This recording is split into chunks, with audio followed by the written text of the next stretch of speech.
സംസ്ഥാനത്തെ ആദ്യ വനിതാ forensic surgeon doctor Shirley Vasu Kozhikode അന്തരിച്ചു. 68 വയസ്സായിരുന്നു. വീട്ടിൽ കുഴഞ്ഞു വീണ നിലയിൽ കണ്ടെത്തുകയായിരുന്നു.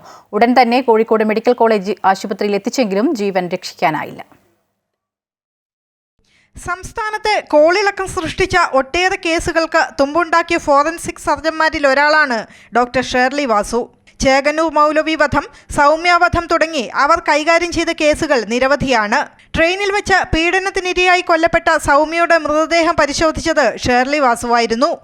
പ്രതിയായ ഗോവിന്ദച്ചാമിയുടെ ജയിൽ ചാട്ടത്തിന് പിന്നാലെ ഈയിടെ പ്രതികരണവുമായി ഷേർലി വാസു രംഗത്ത് വന്നിരുന്നു.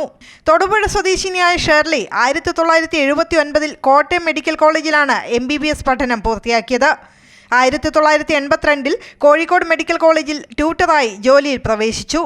1984 ഫോറൻസിക് മെഡിസിനിൽ MD ബിരുദം നേടി. 97 മുതൽ 99 വരെ പരിയാരം മെഡിക്കൽ കോളേജിൽ ഡെപ്യൂട്ടേഷനിൽ പ്രൊഫസറായി. 2001 മുതൽ കോഴിക്കോട് മെഡിക്കൽ കോളേജ് ഫോറൻസിക് വിഭാഗ മേധാവിയായി പ്രവർത്തിച്ചു. ഇവിടെ സേവനമനുഷ്ഠിക്കുമ്പോഴാണ് ഒട്ടേറെ വിവാദ കേസുകൾക്ക് തുമ്പുണ്ടാക്കാൻ അവർക്ക് സാധിച്ചത്.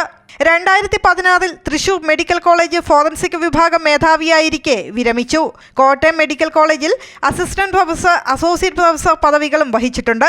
ലോകാരോഗ്യ സംഘടനയുടെ ഫെലോഷിപ്പോടുകൂടി 1995 ഉപരിപഠനത്തിനും അവർക്ക് അവസരം ലഭിച്ചു. നിലവിൽ കോഴിക്കോട് KMCT മെഡിക്കൽ കോളേജിൽ ഫോറൻസിക് വിഭാഗ മേധാവിയായി സേവനമനുഷ്ഠിക്കുകയായിരുന്നു. ഒട്ടേറെ പുരസ്കാരങ്ങൾ കരസ്ഥമാക്കിയ ഡോക്ടർ ഷേർലി ദേശീയ അന്തർദേശീയ മാസികകളിൽ നിരവധി ലേഖനങ്ങൾ പ്രസിദ്ധീകരിച്ചിട്ടുണ്ട്.